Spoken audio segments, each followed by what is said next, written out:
FOO'S log, day 4.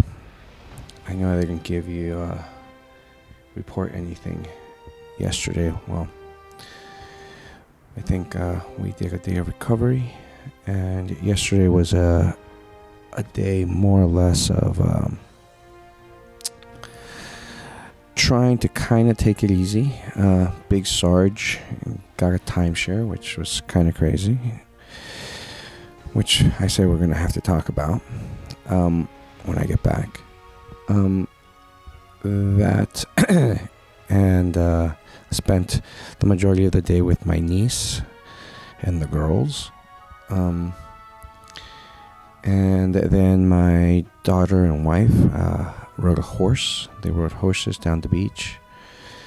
And then we got to see a sea turtle actually prepare a nest and lay her eggs, which was surprising and shocking and awe, and I can't believe I'm witnessing this kind of thing, right? And then as far as the self-reflection portion of this trip, I don't know.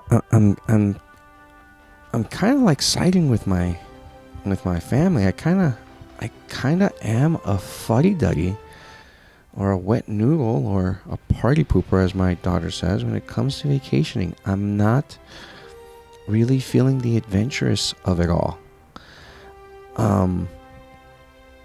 I would rather get up and there be like a fitness thing, a hike, a bicycle riding through town, or a Muay Thai thing, or a soccer camp. I'm way more a float tank. I'm way more interested in that than doing these activities. These activities are not calling my attention, which is I don't know. It just like right now we're about to jump in the car and go drive 2 hours to go to another beach, La Plaza or La Paz, I don't know, whatever. It's on the other side of Cabo. It's 2 hours away. I am really not looking forward to the drive. I'm not looking forward to any of it. And yeah, it's kind of unnerving, because it's kind of like, well, what is it about this that and don't get me wrong, this is the second trip that I've taken with my family, and there's something about this that it just does not rub me the right way. I'm trying to figure it out. I'm sure that El Tío is going to say, well, you're just boring, but there's got to be something more to it. Not to say that I'm not enjoying the trip, and I am, but there's a little bit of a FOMO that I have going on as well, with like, what am I missing at home? Which is crazy, because I know I'm not missing anything at home. So I got that, and I'm looking forward to seeing the Euro tomorrow. Portugal versus France. Go Cristiano Ronaldo. As a side note, I'm going to put this out there, because I've been watching a lot about what happened to the U.S. Men's national team.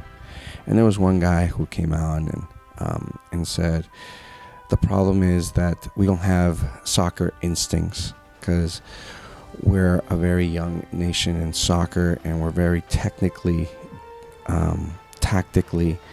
well set up, but we don't have these little instincts on how to foul correctly, or how to be, what we say in Spanish, colmillo, or which means, pícaro, which means like shady on the field, like a little like unexpected, like that's not conventional type of soccer, and that the Americans just don't seem to have it. And I'm gonna say, like, and then they brought up which what I thought was the real golden generation, which was Tony Lalas, and the goal, and Balboa as center back, Octave Ramos on the midfield with Hugo Perez on the other side playing a 7, and Eric Winalda.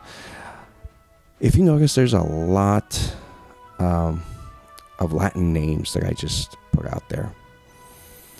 And when you look at this U.S. national team, there's a lack of Latin names.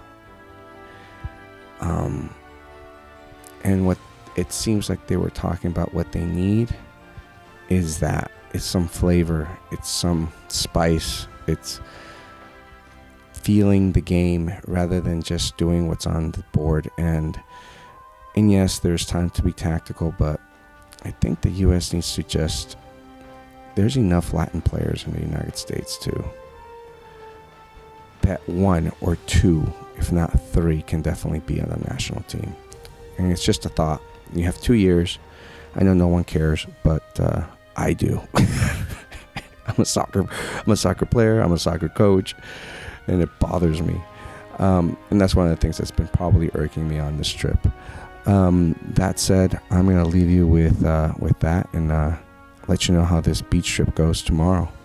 Chicka chicka chicka out.